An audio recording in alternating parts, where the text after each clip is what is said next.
சங்கீதம் 121 4 5 6 வாசிப்போமே.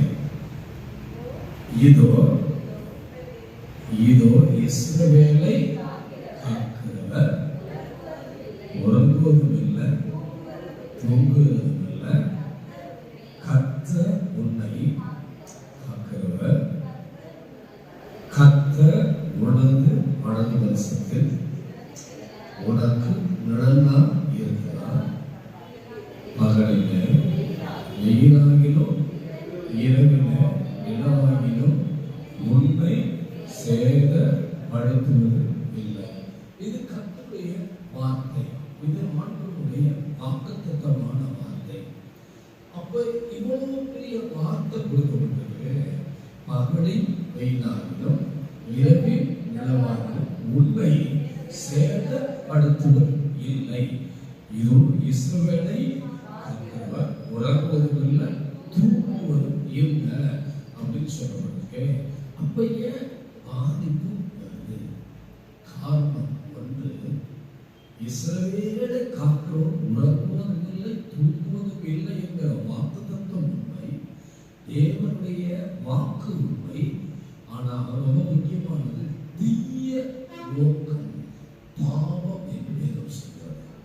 எனது தீய நோக்கம் பாவம். ஒன்று தீய நோக்கம் இருந்துச்சுன்னா அது பாவம். பாவம் ஒரு வாசப்படியில் படுத்திருக்கிறது என்று வேதம் சொல்கிறது.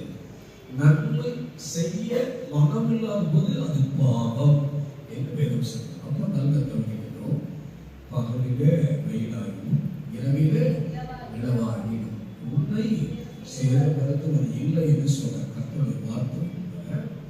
நம்முடைய வாழ்க்கையில் இருக்கிற பாவம் நம்மை என்ன செய்யுது அப்படின்னா அசுத்த ஆவி பிடிக்கிற இடமாக மாற்றுகிறது. அப்ப என்ன கவனிக்கணும்? அசுத்த ஆவி பிடிக்கிற இடமா யார் மாற்றலாம்?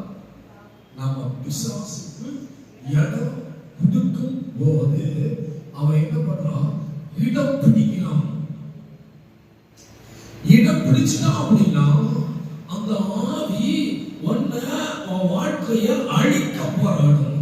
ஆனா ஒரு வாக்கு சொல்றது, பிசாசின் கிரியையை அழிக்க தேவனுடைய குமாரன் வெளிப்பட்டார். இன்றைக்கு என் ஆண்டவர் வெளிப்படுகிறார். இதற்காக பிசாசின் கிரியையை அழிக்கிறவராய்